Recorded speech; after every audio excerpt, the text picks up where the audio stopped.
रोका, पासपोर्ट देखा और बोले इंडियन, यहाँ क्या कर रहे हो? मोरिटानिया में अगर यूँ पता चल गया ना कि मैं यूट्यूबर हूँ और ऊपर से यूँ पता चल गया इंडिया का यूट्यूबर हूँ तो भाई मेरे को बिठा लेंगे और उसी टाइम वापस भेज देंगे। सहारा रेगिस्तान के नो मैंस लैंड के बीचों बीच में फंसा हुआ हूँ और यहाँ पे लगी हुई है लैंड माइंस। एक गलत कदम और बम फट के मेरी जान जा सकती है।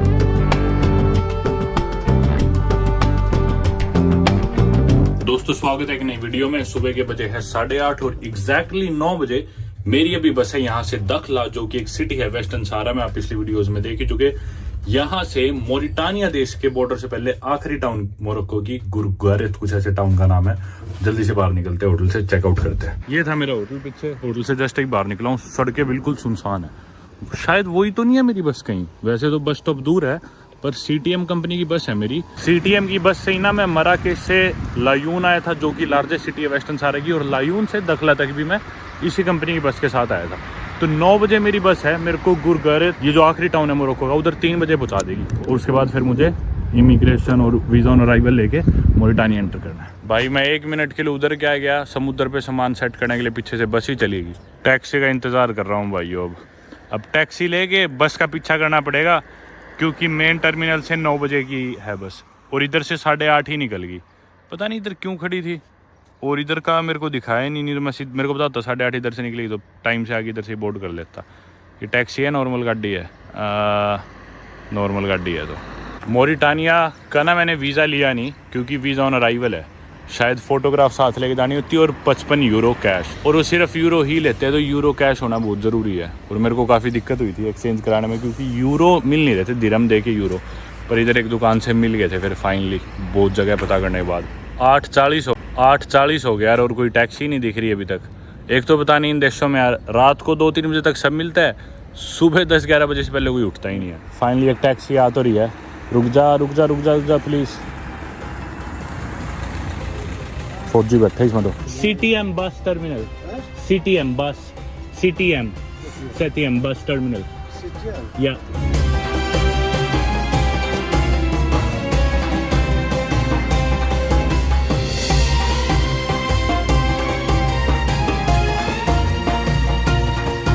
तेज बन रहा था टैक्सी वाला। फिर 5 या 6 दिरहम का रेट है। उतरती मेरे को बोला 15 दे। मखा क्यों दे? मैंने 10 दिए थे। बोला और दे। कई देर माथा मारा मैंने, मैं नहीं दे रहा। फिर बोला जा।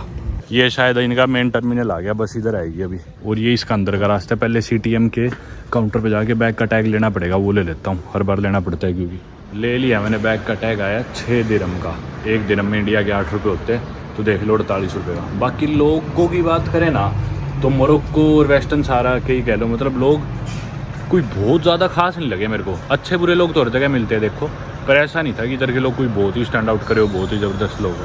मतलब ठीक है, बीच बीच में बुरे लोग भी मिल जाते हैं, जैसे टैक्सी वाले ज़्यादातर बुरे ही मिले हैं, हर बार ज़्यादा पैसे मांगते हैं। बस भी आ गई। ये बस है और मैंने मेरी सीट बिल्कुल पिछली करा रखी थी, ये वाली 45 लास्ट सीट। फुल भी हो गया सामान, पहले ही रख लेते, आ जाएगा। खैर मेरा तो एक ही बैग है।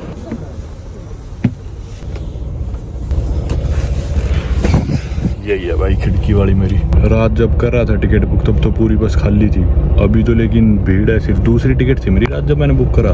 अभी लेकिन काफ़ी लोग दिख रहे हैं और मैंने तो गलत सीट ले ली। ये पीछे बैंड ही नहीं हुई ये वाली सीट, तो आखिरी है, गलत फंस गया। मैं खुद से ही चल के इस पर बैठ जाता हूँ। यहाँ पे ना मेनली इन 2 कंपनी की बसें चलती है, एक तो सुपरा टूर्स और एक सीटीएम।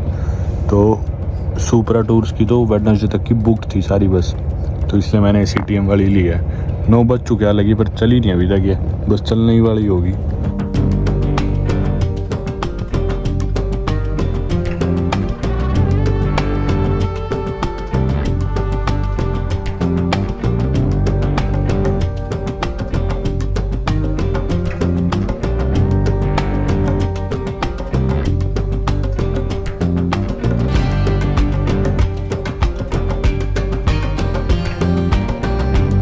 चले हुए हमें 1-1.5 घंटा हो गया और रोड ना बिल्कुल ऐसी कच्ची मिट्टी के बीच रेगिस्तान में से जाने लग रहे हैं। मतलब रोड अगर बनी हुई भी है ना तो वो मिट्टी से ढकी हुई है, दिख नहीं रही। रेगिस्तान के बीचों बीच हम, और एक जगह बस रुकवाई गई और एक सिपाही आया, सबकी आईडी ले गया। वो मेरा भी ले गया। नीचे जाके तलाशी ली। गाड़ी में एक और सिपाही बैठा था, अफसर थे 2-3, सारी तलाशी ली कि भी कौन कौन है बस की सवारी। और उसके कुछ ही देर बाद, जस्ट अभी 1 मिनट पहले की बात है, फिर वो वापस आए, बस में चढ़ा, सबको उनकी आईडी वापस लौटाई, बस मेरा हाथ में रख लिया। मैंने सोचा पता नहीं क्या गड़बड़ है, मेरे को अलग से लेके जाएंगे क्या, सबकी लौटा दी, मेरी नहीं लौटाई। फिर बाद में दोबारा आया मेरे पास, मेरी वो पकड़ाया और मेरे कंधे पे हाथ मार के बोला गुड और उल्टा दे दिया मेरा पासपोर्ट। तो मैं तो सो रहा था, मेरे को तो पता भी नहीं चला, बिल्कुल रेगिस्तान है और बीच में बस एक ऐसी काम चलाऊ सी रोड है। देख लो भाई, पता नहीं दुनिया किस कोने में कहाँ सफ़र करने लग रहा है। ये सड़क है भाई, लिटरली सारे रास्ते, और साइड में जगह जगह बड़े बड़े बाठे पड़े हैं और बीच बीच में थोड़ी बहुत घास भी दिख रही है और गंदगी पड़ी है और मिट्टी।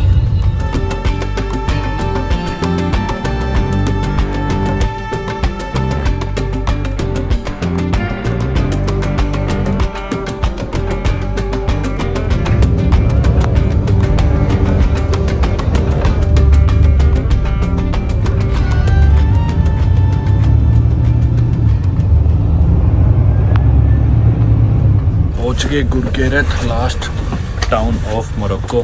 बॉर्डर पे आ गया अपन, उतरते हैं अब। बस कुछ सामान ना भूल गया हूँ यार, पासपोर्ट, फोन, पर्स, पैसे। चलो आ जा भाई, आ जा।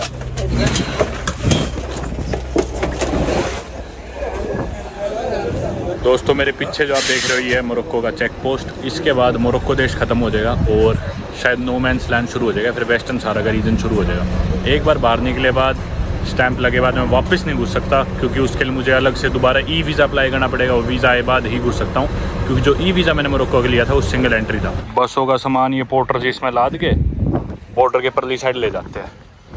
चलो अब अपन चलते हैं, बॉर्डर क्रॉस करते हैं। ये है भाई बॉर्डर, झंडा देख लो मोरक्को का। चलते हैं, पार करते हैं। मेरे को रोका, पासपोर्ट देखा और बोले इंडियन यहाँ क्या कर रहे हो, सिर्फ घूमने आए हो? मैं बोला हाँ। खुश हो गए, बोले ड्रोन है? मैं बोला नहीं। बोले ठीक है, आगे पहले ऑफिस पे चले जाओ। चलो पहला ऑफिस कौन सा है अब?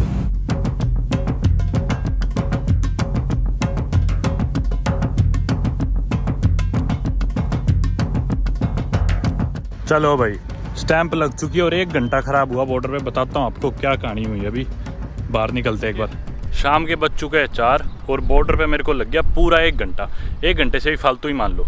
पहले तो आपको मेरा बॉर्डर का एक्सपीरियंस बताता हूँ, फिर बताता हूँ मैं यहाँ पे क्या कर रहा हूँ। बॉर्डर पे मैं गया, चेकिंग वैकिंग हुई, पासपोर्ट की लाइन थी इतनी लंबी तो क्या थी, सबने अपने पासपोर्ट रख दी। जैसे जैसे पासपोर्ट रख दी, सबका नंबर लग गया कि भाई जिसका ऊपर है उसका पहले आता रहेगा। ये बात मेरे को पता नहीं थी, मैं लाइन में लगा रहा कई देर तक और मेरा नंबर ही ना आए। कोई भी टैक्सी वाला आए, अपनी सवारी का पासपोर्ट लगा दे ऊपर। तो भैया ऐसे मैं लाइन में लगा रहा, कई देर खड़ा रहा वहाँ पे, मेरे को पता ही नहीं चले।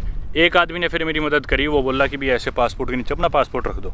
फिर मैंने रखा, उसके भी कई देर बाद मेरा नंबर आया। फिर जब मेरा नंबर आ गया ना, कई टैक्सी वाले पहले ही चेप हो लिए थे कि भी टैक्सी ले लो ना, उदीबू तक हम छोड़ाएंगे। जैसे ही मेरा नंबर आया, मैंने सबको मना कर दिया था कि मैं पैदल जाऊँगा। तो मेरा नंबर आते ही एक टैक्सी वाला दोबारा आ गया, बोला हाँ मेरी सवारी इसका कर दो जल्दी। मेरा नंबर वैसे ही आ चुका था। उन्होंने पूछा भाई क्या करते हो, ये वो, तो मैंने बता दिया भाई बिजनेसमैन हूँ, रियल एस्टेट का बिज़नेस है मेरा। ये मैंने कुछ नहीं बताया कि भी वीडियो बनाता हूँ ऐसे कुछ, क्योंकि वरना फिर ज़्यादा इंटेरोगेशन होती। उसके बाद कई देर बाद उन्होंने मेरी फ़ोटो खींची पासपोर्ट की और थोड़ी एक्स्ट्रा मेरी वो करी स्कैनिंग, पासपोर्ट अंदर भेज दिया, फिर बाद में स्टैम्प मार दी। फिर उसके बाद मेरा सामान चेक हुआ। सामान में मैंने कल ही एक प्रोटीन का डब्बा ख़रीदा था, क्योंकि मुझे उम्मीद नहीं थी मोरिटानिया में आगे मेरे को खाना अच्छा मिलेगा या नहीं मिलेगा, और प्रोटीन तो वैसे भी नहीं, आगे किसी देश में क्या पता मिले ना मिले, नकली मिले। तो जिम वाले से मेरी दोस्ती हो गई थी, मैं बोला भाई मेरे को असली तेरे पास प्रोटीन है अच्छी कंपनी का, कोई तो दे दे। तो मैंने आते आते वो ले लिया था। तो मेरी उसकी तलाशी ली गई। मेरी 75वीं कंट्री होगी मोरिटानिया, और आज तक सामान की ऐसे कुत्ते के थ्रू तलाशी नहीं हुई कभी भी। तो एक कुत्ता आया जर्मन शेफर्ड, मेरा सामान सुंघाया कि भी कोई ड्रग्स वगैरह तो नहीं लेके जा रहा इस पाउडर में। तो कुत्ते ने ऐसे मुंह फेर लिया, फिर उसके बाद बोले ठीक है चले जाओ। तो 1 घंटे से ऊपर ही थोड़ा मेरे को लगा बॉर्डर पे। अब शाम के 4:10 के राउंड हो गए। आप लोग सोच रहे हो कि भाई मैं पैदल क्यों चल रहा हूँ और मैं किधर पैदल चल रहा हूँ, ये मैं आपको बताता हूँ। आप देख सकते हो दोस्तों, इस पूरी सड़क पे मैं इकलौता आदमी और कोई भी नहीं दिख रहा दूर दूर तक। दरअसल ये जो जगह है इसे बोलते हैं no man's land. No man's land क्यों बोलते हैं बताता हूँ मैं आपको। दरअसल मोरक्को की जो बॉर्डर थी ना वो ऑफिशियली वहाँ पे ख़त्म होगी, लेकिन मोरिटानिया की ऑफिशियली भी बॉर्डर शुरू नहीं हुई। ये जो इलाका है ना, ये एक है पोलिसारियो कंट्रोल्ड रीजन। अब पोलिसारियो क्या है, मैंने पिछली वीडियोज़ में अच्छे से समझाया कि वेस्टर्न सहारा एक डिस्प्यूटेड टेरिटरी है जिसका 80% हिस्सा क्लेम करता है मोरक्को, बाकी 20% हिस्सा SADR या फिर पोलिसारियो जो फोर्सेज है उनके कंट्रोल में है। पोलिसारियो फोर्सेज जो यहाँ के सहरावी लोग हैं सहारा डेजर्ट के, उनकी एक फोर्स है और वो सोवरेनिटी चाहते हैं वेस्टर्न सहारा की। वो चाहते हैं कि भाई हमारा अलग से देश हो, मोरक्को के अंडर ना हो। तो 20% हिस्सा तो उनके कंट्रोल में है, लेकिन मोस्टली जो वेस्टर्न सहारा है वो मोरक्को सरकार के अंडर ही आता है, इंक्लूडिंग द बिगेस्ट सिटी लायून और दखला भी। तो मोरक्को का वेस्टर्न सहारा हो गया ख़त्म। अब ये जो इलाका है ना, ये पोलिसारियो कंट्रोल्ड रीजन है और इसी वजह से क्योंकि काफ़ी डिस्प्यूटेड एरिया है ये, तो ये जो इलाका आप देख रहे हो ना, इधर अबैंडन्ड गाड़ी है और पता नहीं गंद वगैरह आप देख सकते हो। मतलब सारा रेगिस्तान के बिल्कुल बीचों बीच में चलने लग रहा हूँ इस जगह में। और इधर आप मानोगे नहीं, इधर लैंड माइन्स दबी हुई। अगर मैं थोड़ा सा भी रोड से भटक के इधर मिट्टी में चला गया ना, तो लैंड माइन के ऊपर फट के मेरी जान जा सकती है। तो बहुत रिस्की एरिया है इधर, बिल्कुल भी रिकमेंड नहीं किया जाता कि भी आप खुद से जाओ। टैक्सीज थी पीछे, टैक्सी लेके जाओ। और मैं इकलौता ही आदमी हूँ जो मेरे को दिख रहा है यहाँ पे पैदल सैर करता हुआ। क्यों? क्योंकि सिर्फ मेरे को ये एडवेंचर एंजॉय करना था। लगभग 1 घंटे से थोड़े कम का सफ़र है ये, पौना घंटा या 1 घंटा, मेरे ख्याल से 4 किलोमीटर के राउंड होगा। और 1 घंटा इस तपती धूप में चलना है। रास्ते में मेरे को पता नहीं कुछ मिलेगा भी या नहीं मिलेगा, उम्मीद तो कुछ नहीं है। देखो बिल्कुल सुनसान पड़ा है और थोड़ा सा भी भटके तो लैंड माइन में फटके मर जाएंगे। रास्ते में यार गाड़ियों के टायर फटे हुए पड़े हैं, कुर्सियाँ टूटी हुई पड़ी है मिट्टी में, अबैंडन्ड गाड़ियाँ।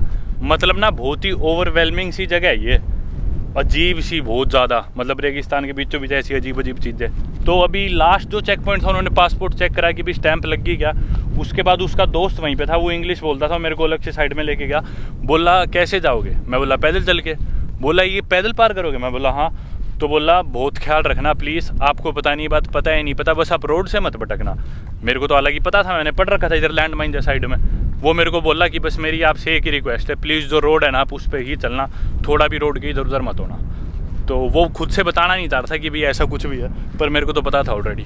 दोस्तों जितने चल रहे, इतना लंबा सफ़र ऐसे अकेले तो क्या पार करूँगा। कोई पेड़ भी नहीं है कहीं पे, पानी पीने रास्ते में रुक जाऊँ या छाया में बैठ जाऊँ तो बिल्कुल ही रेगिस्तान है, बिल्कुल ही। पानी भी मेरे पास ज़्यादा नहीं है। तो मैं सोच रहा हूँ इतनी देर आपको मोरिटानिया के बारे में बता दूँ, जिस देश में मैं जाने लग रहा हूँ। तो दरअसल मोरिटानिया एक कंट्री है नॉर्थ वेस्ट अफ्रीका में। अफ्रीका की 11वीं सबसे बड़ी कंट्री है और वर्ल्ड की 28वीं सबसे बड़ी। मोरिटानिया दुनिया की लीस्ट विजिटेड कंट्रीज में से भी आता है।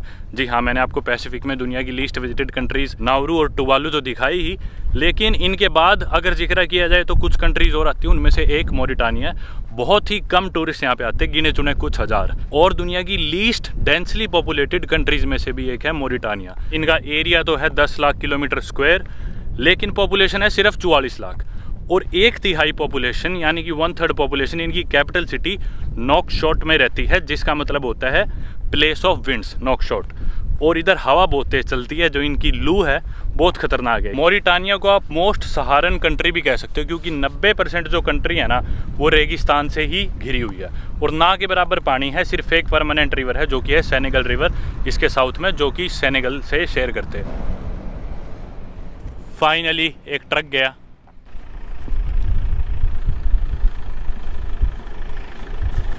गाड़ी रुकी है मेरे लिए। I'm good.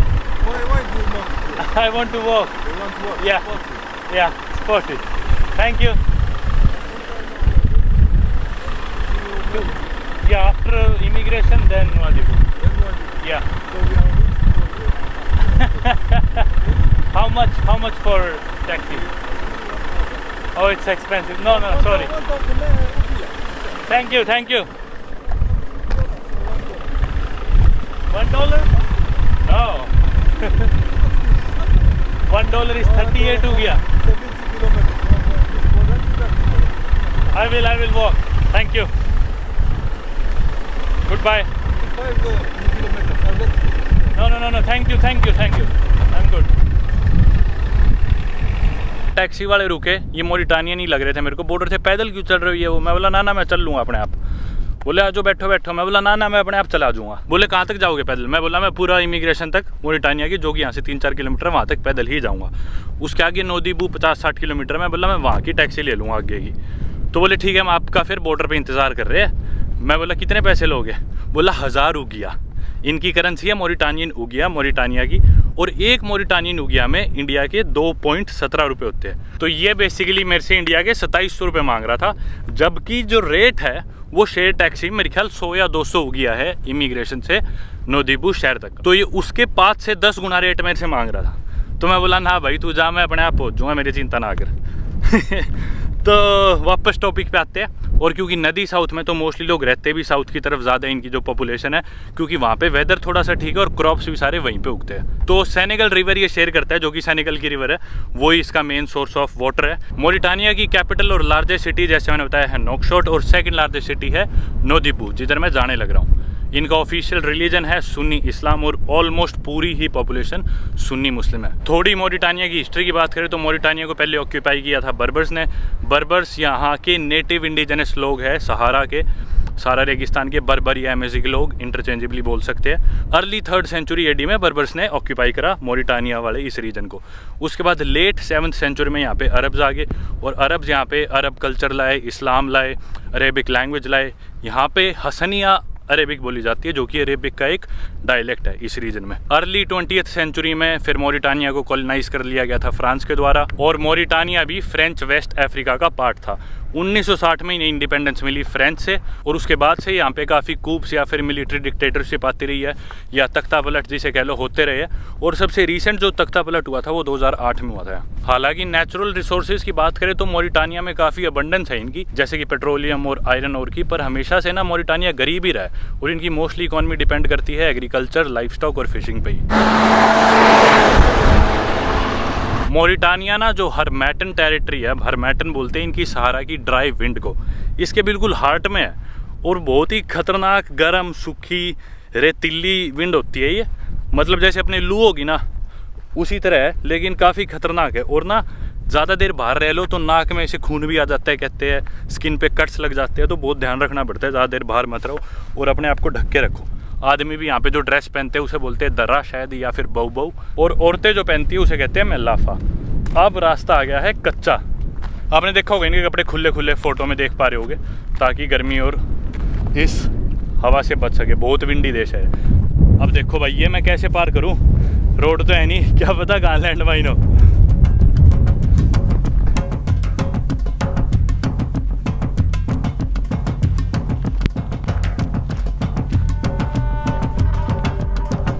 वैसे तो मैंने सुना था कि बॉर्डर पे ना मेरे को पैसे एक्सचेंज करने वाले मिल जाएंगे, मोरक्को दिरहम से मोरिटानी नुगिया एक्सचेंज कराने के लिए, पर कोई दिखा नहीं मेरे को। आगे मिल जाए तो बेहतर है, क्योंकि मेरे पास ना 340 मोरक्कन दिरहम है, जो कि अपने इंडिया के 2,500-3 हज़ार रुपये हो गए, और मोरिटानियन भी 1100-1200 हो गया हो गए। और यहाँ पे इन्होंने चेक पोस्ट सी तो क्या मतलब एक झंडा लगा रखा है, देखना इसके ऊपर मोरक्को का झंडा। और ये हालांकि ये रीजन तो पोलिसारियो कंट्रोल्ड रीजन है, मोरक्को की सरकार के अंडर नहीं है, लेकिन मोरक्को की आर्मी भी यहाँ पे 2-3 गाड़ियाँ मेरे आगे चक्कर मार चुकी। पता नहीं यार, ये एरिया थोड़ा अजीब सा ही है, सही बताऊँ ना। और इसीलिए मैंने इधर पैदल चलना डिसाइड करा। ये एडवेंचर जो है ना ये अलग ही है। गाड़ी में तो क्या 10 मिनट में टप जाते, अब ये याद रहेगी सारी उम्र। यार मेरी तो चलने की स्पीड काफ़ी तेज़ है और मुझे चलते हुए पौना घंटा हो गया, लेकिन मैं भी अभी तक नहीं आया, तो इसका मतलब 1 घंटे ज़्यादा का सफ़र है ये। और मेरे सारे बाल, फ़ोन, सब कुछ बिल्कुल मिट्टी में भर चुका, ऐसे लग रहा है बिल्कुल जैसे रेगिस्तान में स्विमिंग करके आया हूँ। आगे मेरे को दिख रहे हैं मोरिटानिया के फौजी, तो बॉर्डर पे पहुँचता हूँ, फ़ोन अंदर रखता हूँ। ये गाड़ी वाला पता नहीं क्यों एकदम धीरे कर गया मेरे आगे लगा के।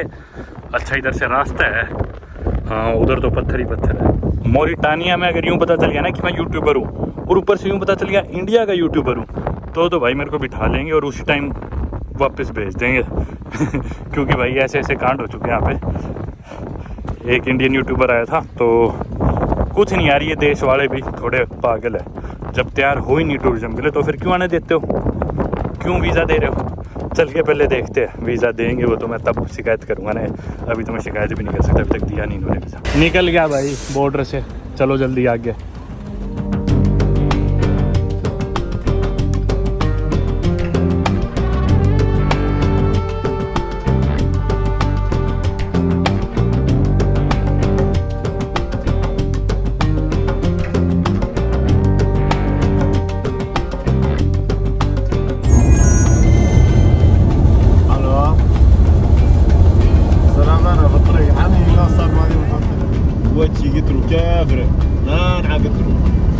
İnşallah gittim ki doğru dümenine devam ederler.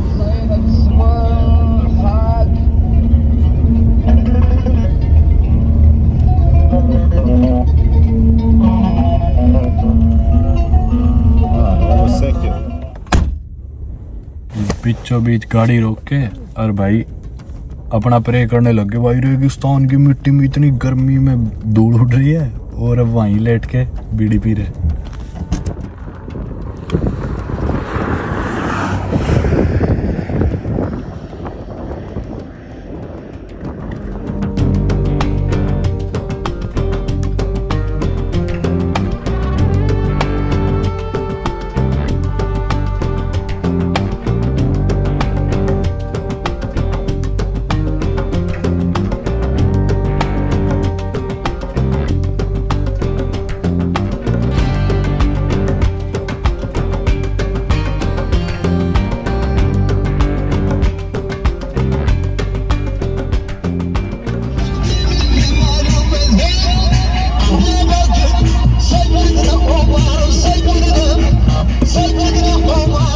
आगे भाई होटल साहिल।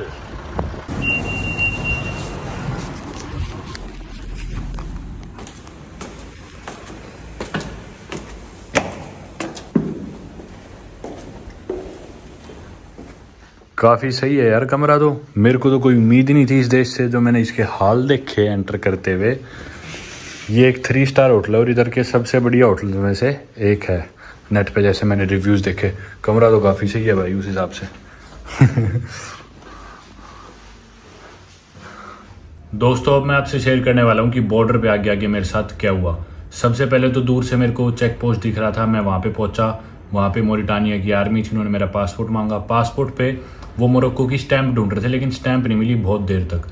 बार बार पन्ने पलटते रहे, मुझे भी नहीं दिखने लग रही, क्योंकि एक तो स्टैंप बहुत लाइट थी और मेरे पासपोर्ट पे इतनी ज़्यादा स्टैंप्स थी, पासपोर्ट भरा हुआ था। मैंने देखा, उनने देखा, फाइनली जाके वो स्टैंप मिली, बहुत लाइट सी थी। उसके बाद उन्हीं में से एक आदमी के साथ उन्होंने मुझे वीज़ा रूम में भेज दिया, जिधर मुझे वीज़ा ऑन अराइवल मिलने वाला था। सभी लोग आपस में अरेबिक में बात कर रहे थे, हसनिया अरेबिक। किसी को इंग्लिश का एक शब्द तक नहीं आता था, बस अल हिंद या हिंदुस्तान बोल पा रहे थे वो, या इंडिया, सिर्फ इतनी बात हो पा रही थी। उनमें से एक आदमी जो मुझे वीज़ा रूम में साथ लेके जाने लग रहा था, उसने मुझसे 55 यूरो मांगे, जो कि जायज़ थे, क्योंकि 55 यूरो वीज़ा ऑन अराइवल की फ़ीस है मोरिटानियन वीज़ा की। स्टिकर वीज़ा मिलता है, अराइवल पे भी ले सकते हैं या फिर उनकी किसी भी एम्बेसी से। जब मैं 55 यूरो निकाल के उस आदमी को दे रहा था, तो उसने 20 यूरो का एक और नोट देखा मेरे पर्स में और वो बोला कि भी मुझे एक्स्ट्रा पैसे दे। मैं बोला किस बात के? बोला नहीं, ये मेरे को दे 20 यूरो। मतलब वो रिश्वत मांग रहा था बिना बात के, और मैं साफ नाट के कि मैं नहीं दे रहा। पर फिर भी वो मेरे को वीज़ा वाले कमरे में ले गया। वीज़ा वाला कमरा बाहर एकदम जैसे आपने देखा गर्मी, सारा रेगिस्तान। एक कमरा था, उसका गेट बंद था। गेट खोलते ही अंदर 2 सोफे थे, सोफे पे 2 आदमी सो रहे थे, एक सोफे पे एक आदमी, दूसरे पे दूसरा, और एसी चल रहा था, बिल्कुल चिल्ड कमरा। जाते ही उस आदमी ने उन्हें उठाया और वो 55 यूरो उन्हें दिए और बोला कि इसका वीज़ा प्रिंट कर दो या जो भी। 2 सोफों के बीच में कंप्यूटर डेस्क भी था, उस कंप्यूटर डेस्क पे वो आदमी बैठे और मुझे भी बिठाया। मेरी फिंगरप्रिंट लिए, 4 उंगलियों की, राइट और लेफ्ट, और दोनों थंब ली, और मेरी फोटो खींची, और करीब 5 से 8 मिनट के बीच में मेरा वीज़ा प्रिंट करके उन्होंने मेरे को दे दिया, वो 55 यूरो लेके। उसके बाद उस कमरे से मैं बाहर निकलता हूँ और दोबारा 3-4 मिलिट्री ऑफिसर्स मेरे आगे होते हैं। वो बोलते हैं कि भाग्य जाओ, मतलब देश में एंटर करने की तरफ। वहाँ पे 3-4 और मिलिट्री ऑफिसर्स बैठे थे और वो इंतजार ही कर रहे थे कि भी कोई भी गाड़ी गुजर रही है, जो भी आदमी गुजर रहा है, उसका पासपोर्ट और डॉक्यूमेंट्स चेक करने के लिए। तो उन्होंने मेरा वीज़ा देखा और मजाक बनाने लगे, क्योंकि फ्रंट पेज में मेरी मूछ वाली फ़ोटो थी पासपोर्ट की, और बोले कि भी मूछ क्यों कटवा दी। थोड़ा बहुत हंसी मजाक चल रहा था, और इंडिया, अमिताभ बच्चन, शाहरुख खान वगैरह नाम लेने लगे। तो इतनी देर का उनका कुछ काम नहीं था, लेकिन वो बातों में लगाए रखना चाह रहे थे कि भी शायद मैं उन्हें कोई रिश्वत दे दूँ, जो मेरे को उनकी इंटेंशन लगी। बार बार वो देख भी रहे थे कि भी कुछ देगा देगा, पर मैंने कुछ भी नहीं दिया उन्हें। और थोड़ी देर बाद वो खुद ही बोले ठीक है जाओ आगे। कुछ ही मीटर आगे चलती एक और मिलिट्री वाला मिला, उसने मेरा पासपोर्ट देखा, वीज़ा देखा और आगे जाने दिया। उसके बाद फाइनली एग्जिट करने से पहले एक आदमी आया, उससे मैंने पैसे चेंज कराए, मोरक्कन करेंसी। मैंने उसे 340 दिरहम दी और बदले में उसने मुझे 1200 मोरिटानियन हो गया, उसने मेरे को दे दिया। कैलकुलेटर पे हमने बात करी। मैं एग्जिट ही करने वाला था, लेकिन मैं भूल गया कि भी मैंने स्टैंप तो लगवाई नहीं। और एग्जिट गेट पे ही उनकी वही पुलिस भी थी, उन्होंने मेरे को बोला कि भी स्टैंप नहीं लगवाई, स्टैंप लगवा अंदर पुलिस ऑफिस से जाके। तो मैं बोला ठीक है। अब मेरे लेफ्ट साइड में था वो पुलिस ऑफिस, छोटा सा था, वो दिखा भी नहीं, और कोई ऐसी ऑफिशियल बैरिकेड वगैरह कुछ नहीं, चाहे वो पार करके भी निकल जाओ। 2-3 मिलिट्री या पुलिस ऑफिसर बैठे थे, वो इतना ध्यान भी नहीं दे रहे थे, पर फिर भी वो तो मेरे ध्यान में आ गई और उन्होंने नहीं बोल दिया। अब मैं जाता हूँ वापस पीछे लेफ्ट की तरफ पुलिस दफ्तर के अंदर। वो पुलिस दफ्तर कैसा था मैं आपको क्या बताऊं कि भाई बहुत ही बुरी उसकी हालात। पहले कमरे में ही लेफ्ट में मैं गया जिधर स्टैंप होनी थी, और जो पुलिस वाले ने मेरे को कहा था अंदर से स्टैंप मरवाओ, मेरे साथ आ गया पुलिस वाला बोला इसकी जल्दी स्टैंप मार दो। तो जो भी इमिग्रेशन वाला था बोला पासपोर्ट देखा इंडियन, बोला नहीं इसको अंदर भेजो। अब इसके पीछे का कारण आप लोग सोच रहे हो कि भाई क्यों डिस्क्रिमिनेशन करते हैं इंडियन पासपोर्ट देख के, इन देशों की तो कोई औकात भी नहीं अपने आगे। तो सही में नहीं है इनकी औकात, लेकिन ना बस एक दो यूट्यूबर आए अपने देश के, वीडियोस बनाई यहाँ पे, कोई गलत बात नहीं है भाई, यूट्यूबर आए वीडियो तो बनाए गई, क्यों तुम टूरिज्म खोल रहे हो, क्यों तुम लोगों को बुला रहे हो, उसके बारे में अभी बात नहीं करना चाह रहा। पर उन्हें लगा कि भी ये भी कोई ऐसा ही आदमी है वीडियो बनाएगा जो भी कुछ, या क्या पता क्या इंटेंशन है, क्योंकि इंडियन कौन आता है इधर अफ्रीका में बाय रोड लैंड से बॉर्डर, ऐसे देशों में रेगिस्तानों में कौन क्रॉस करता है। और इस चीज का अंदाजा मुझे उनके रिएक्शन से ही हो गया था, क्योंकि वो ऐसे देख रहे थे इंडियन कोई इंडियन आया है। तो अब उस पुलिस वाले ने मेरी स्टैंप लगाने की बजाय, वीजा मेरे को मिल चुका, बस मेरे को स्टैंप लगवा के निकलना था, उसने स्टैंप लगवाने की जगह उसने अरेबिक में कुछ कहा दूसरे पुलिस ऑफिसर को और बोला कि भी इसे अंदर भेजो इंटेरोगेशन के लिए। दूसरा पुलिस ऑफिसर आता है और मेरे को लेके जाता है अंदर एक कमरे में, उसी जगह में वो जो 30-40 लोग बीच में वहाँ पे काले हैं, और अंदर जाके एक कमरा था। उस कमरे में एक आदमी नीचे कारपेट पे सोने लग रहा है, सिगरेट पी रहा है, और साथ में ही चाय बनाने की वो है गैस वगैरह स्टोव वगैरह सब है। उस आदमी को एक दो शब्द इंग्लिश के थोड़े बहुत आते थे। उसने पूछा भाई कहाँ से आया है, क्यों आया है, कहाँ जाएगा, क्या करेगा। मैं तब तक खड़ा था, वो कारपेट पे नीचे आराम से लेटा हुआ है। कई देर वो मेरे से सवाल जवाब करे जा रहे, तो मैंने पूछ लिया कैन आई सिट प्लीज, वो बोला हाँ बैठ जाओ। फिर जैसे मैं बैठा तो मेरा हाथ खींचा ना, उसकी नज़र मेरी घड़ी पे पड़ी हाथ पे। तो वो बोला ये क्या है, मतलब उसे लग रहा था कि मैं कोई सीक्रेट घड़ी लाया हूँ, स्पाई वॉच है जिससे मैं रिकॉर्ड करने लग रहा हूँ। तो वो मेरी घड़ी देखने लगा, देखा तो घड़ी नॉर्मल घड़ी थी, चल रही थी, लाइट चसा के देखी, टाइम वाइम सब दिखा रहा था। फिर बोला ठीक है, बोला क्या करते हो, मैंने बताया भाई मेरा रियल एस्टेट का बिजनेस है, पोल्ट्री फार्मिंग का बिजनेस है इंडिया में, और यूट्यूब या वीडियो से रिलेटेड मैंने कुछ नहीं बताया। फिर वो आदमी मेरे को बोला भाई तू नोदीबू क्यों जा रहा है। मैं बोला भाई नोदीबू यहाँ से पास पड़ता है, और पहले मैं नोदीबू 1-2 दिन आराम करूंगा, उसके बाद मैं नोकशॉट जाऊंगा तुम्हारी कैपिटल। बोला नोकशॉट क्यों जाएगा। मैं बोला नोकशॉट में सेनेगल की एम्बेसी है, मेरे को सेनेगल का वीज़ा लेना है, क्योंकि अगली कंट्री मेरी सेनेगल होगी। बोला कि तू सेनेगल का वीज़ा मोरक्को से क्यों नहीं लेके आया। मैं बोला सेनेगल की एम्बेसी रबात में, और मैं मोरक्को में मराकेश में था, और मराकेश के बाद लायून, दखला, और नीचे के नीचे आ गया साउथ में। मोरक्को के नॉर्थ में तो गया नहीं जिधर रबात है, जो उनकी एम्बेसी जाऊँ स्पेशली, जब रास्ते में मेरे नोकशॉट पड़ रहा है। बोला कि भी नहीं मेरे को अच्छा नहीं रहा, तू किस लिए आया है, क्या करने आया है। बोला होटल बुकिंग है। मैं बोला हाँ है। तो मैंने नोदीबू की उसको होटल बुकिंग दिखाई, एक रात की मैंने करा रखी थी जिस होटल में अभी मैं हूँ, इसी होटल की। तो बोला कि भाई 2 दिन क्यों रुकेगा तू यहाँ पे। मैंने शुरू से कहा था मैं शायद 2 दिन रुकूँ, होटल बुकिंग मेरी एक ही रात की थी। मैं बोला भाई पता नहीं 1 दिन भी रुक जाऊँ, 2 दिन भी रुक जाऊँ, देखूंगा भाई कैसा लगता है मेरे को शहर और ये वो। बोला क्या है उधर ऐसा जो इधर जो तू 2 दिन रुकेगा। हालांकि इनकी सेकंड लार्जेस्ट सिटी है इनकी देश की, और उधर के लिए भी मेरे को बोल रहा है कि तू इधर 2 रातें क्यों रुक रहा है। तो मैं बोला भाई मैं देखूंगा, अगर आराम करना हो तो मुझे क्या पता दूसरी रात भी रुक जाऊँ, वरना अभी मेरा एक ही रात का प्लान है। ये सारी बातचीत हुई, 20-30 मिनट मेरी इंटेरोगेशन करी उस आदमी ने।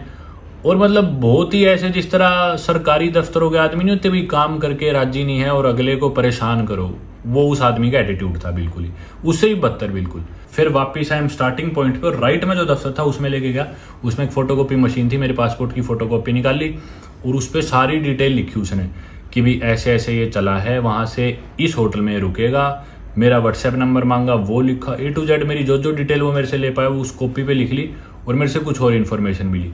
सामने एक पुलिस ऑफिसर बैठा था, उसने मेरा पासपोर्ट मांगा, मैं उसे अपना पासपोर्ट देने लगा, इतने में बोला कि रुक जा, मैं अपने आप दे दूंगा देना हो तो।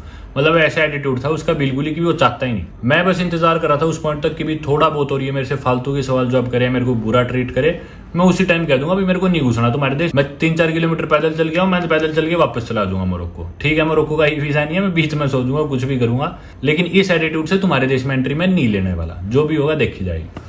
लेकिन चलो फाइनली उसने वो कागज प्रिंट करा, मेरे पासपोर्ट की फोटोकॉपी लेके, फिर वो जो लेफ्ट में दफ्तर था उस दफ्तर में जाकर उसने मेरा पासपोर्ट दिया, मेरे पासपोर्ट की फोटोकॉपी दी, और जिसपे वो सारी डिटेल्स लिखी हुई थी कि भी इस होटल में रुकेगा, इतनी रात ही, इसका व्हाट्सएप नंबर है, इधर से चला इधर जाएगा। और बोला कि भी तेरी टैक्सी कहाँ है, कौन सी टैक्सी में है। मैं बोला मैं तो पैदल चल गया हूँ। बोला पैदल कैसे आ गया, आगे कैसे जाएगा। मैं बोला आगे टैक्सी लूँगा। बोला अब हमें क्या पता तू आगे जाएगा ही नहीं जाएगा, टैक्सी लेगा ही नहीं लेगा, और तू पैदल क्यों आया, तू टैक्सी लेके क्यों नहीं आया। मैं बोला भाई मेरी मर्जी, मैं पैदल आऊँ चाहे टैक्सी में हूँ, मैं तो आपके देश में पहुँच गया, आपको उससे क्या मतलब है कि मैं पहले कैसे आया हूँ आपके देश में। लीगली मैं आपकी बॉर्डर से एंट्री ले रहा हूँ वीज़ा के साथ, वैलिड वीज़ा जो मैंने अभी लिया है। फिर भाई लेफ्ट में जो दफ्तर था उस दफ्तर में भी वही 2 कर्मचारी थे ढीले से सरकारी, वो भी अच्छा इंडिया, अमिताभ बच्चन, यूं कई देर टरकाए गए। और फिर उन्होंने वो कागज सा देखा, लेकिन उस कागज पे उसने ये भी लिख रखा था कि इसके टैक्सी नंबर की बिना इसे जाने नहीं देना। तो बोले कि हम तेरा पासपोर्ट स्टैंप नहीं कर सकते जब तक तू हमें अपना टैक्सी नंबर नहीं बताया। मैं बोला टैक्सी तो मैंने अभी कराई ही नहीं। तो बोले तू जाके पहले टैक्सी करा, उस टैक्सी वाले का नंबर हमें बता, वो हम अपने पास लिखेंगे तब तू जा सकता है बाहर। मैं बोला ये क्या चीज़ है, चलो भाई कोई नहीं। और ये बहुत ही मिसकम्युनिकेशन हो रहा था, उन्हें बिल्कुल इंग्लिश नहीं आती, मुझे अरेबिक नहीं आती, ना फ्रेंच आती। तो मैं बाहर निकलता हूँ। अब बाहर निकल के एग्जिट पे टैक्सी लेने के लिए मेरे को बाहर जाना पड़ेगा बॉर्डर कंट्रोल से। और बॉर्डर कंट्रोल पे 3-4 वही उनके पुलिस वाले बैठे, बोले कि भाई बाहर कैसे जाओगे, पहले पासपोर्ट की एग्जिट स्टैंप दिखाओ। बोला पासपोर्ट तो मेरा है ही नहीं, अंदर है। तो बोले बाहर तो ऐसे नहीं जा सकते। मैं बोला वो मेरा टैक्सी नंबर मांग रहे हैं, मैं बिना टैक्सी के पासपोर्ट नहीं ला सकता। तो ऐसी सिचुएशन होगी। और ये सिचुएशन मुझे उन्हें समझाने में कम से कम 10 से 15 मिनट लगी और उन्हें समझने में, बात करने में। अब वो क्या बोलते हैं कि भी ठीक है टैक्सी तेरी करा देंगे, 2000 उगिया लगेंगे, जबकि रेट है वहां से शहर तक आने का 100 उगिया, यानी कि 20 गुना पैसे उन्होंने मेरे से मांगे। अब वो रिश्वत थे या जो भी थे आप लगा लो। फिर मैं बोला ना छोड़ो, मेरे को नहीं जाना, क्योंकि भाई देखो फालतू के 2000 उगिया कितने हो गए इंडिया के, वे लगभग 5000 रुपए के करीब। अब 5000 रुपये ऐसे तो है नहीं कि मैं मर जाता, 5000 रुपये मैं देने को मैं दे भी देता, पर 5000 पहली चीज़ तो बहुत बड़ी रकम है। दूसरी चीज़, कोई हमें पागल क्यों बनाने लग रहा है भाई, हम पागल बनने थोड़ी आए किसी देश में। जहाँ ज़रूरत हो, जायज़ चीज़ हो, उस चीज़ के पैसे दे दो, ऊपर से टिप भी दे दो, लेकिन पागल थोड़ी बनना है। यूँ थोड़ी है कि भी कोई भी हमें लूट लेगा। मैं बोला भाई मैं नहीं दे रहा। फिर वो बोला कि भी 5000 रुपया लगेंगे। मैं बोला मैं दे ही नहीं रहा, कर लो जो करना है, ठीक है रख लो मेरा पासपोर्ट, मैं नहीं जा रहा। वो एंड में परेशान हो गए। तो 1-2 आदमी है, उन्होंने मेरी मदद करी। टैक्सी वाला ही था एक आदमी, भला आदमी था वो, उसको 1-2 लाइन इंग्लिश की भी आती थी। किसी तरह उसने उन्हें समझाया, मुझे समझाया, किसी तरह से उसने मनाया उनको, पुलिस वालों को, कि भी 1 सेकंड इसकी मैं टैक्सी करा देता हूँ। फिर मेरी टैक्सी हुई, वो भी 100 उगिया की जगह 200 उगिया में हुई। वो भी शुरू में 1000-2000 बोल रहे थे। मैं बोला रेट मुझे पता है और इससे ज़्यादा मैं नहीं दूंगा, 200 में। लेकिन वो मान गए। फिर वो टैक्सी वाला मेरे साथ है, उस टैक्सी की मैंने फोटो खींची, नंबर प्लेट की, अंदर आके नंबर प्लेट दिखाई, वो टैक्सी वाला दिखाया कि भी ये आदमी मेरे को इस होटल में लेके जाएगा।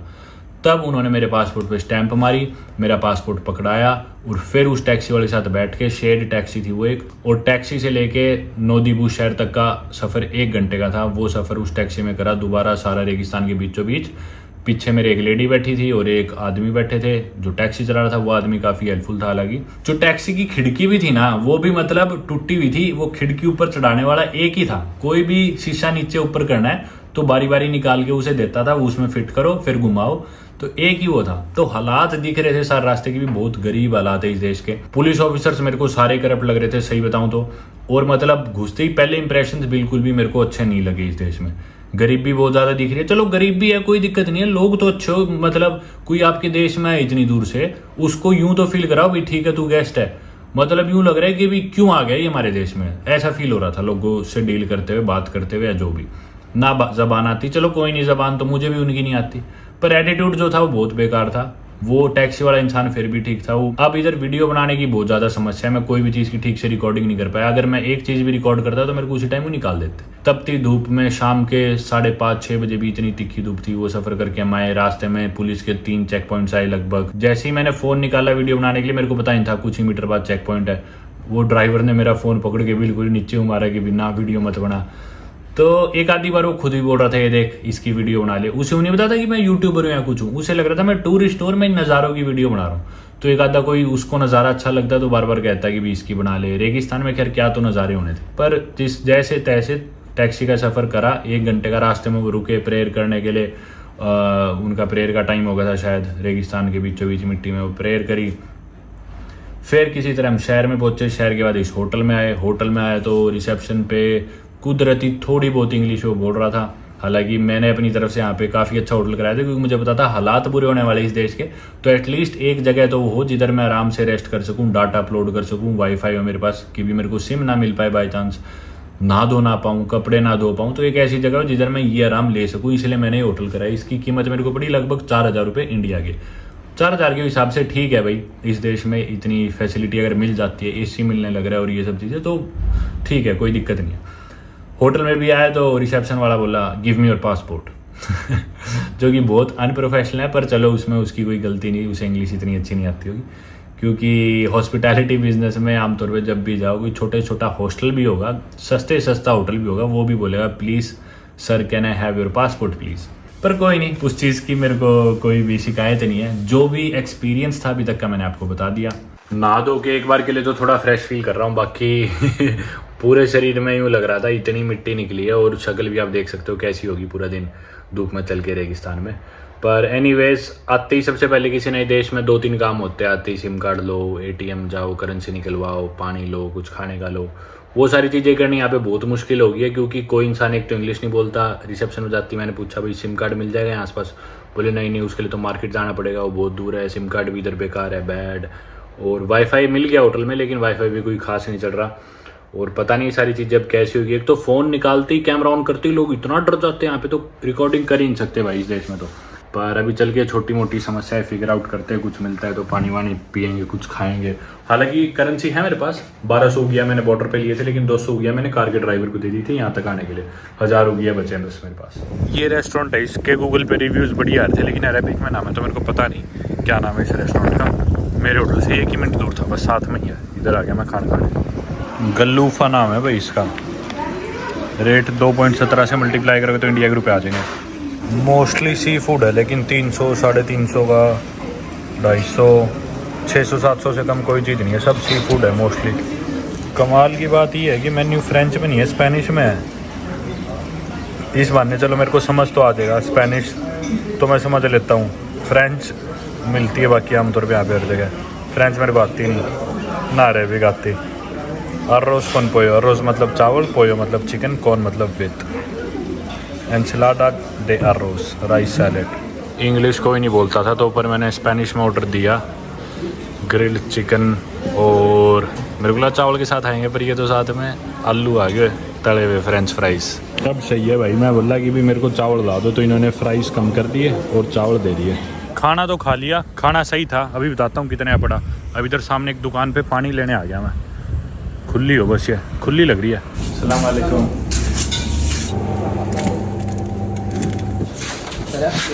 भाई खाना खा के तो मज़ा आ गया, खाना बढ़िया था। खाने की कीमत थी 300 हो गया, पर मैंने ना उसे 20 यूरो का नोट दे दिया ताकि मेरे को बदले में उगिया अभी कुछ वापस मिल जाए, और मेरे जो उगिया थोड़े बहुत 1000 उगिया थे वो वेस्ट ना हो।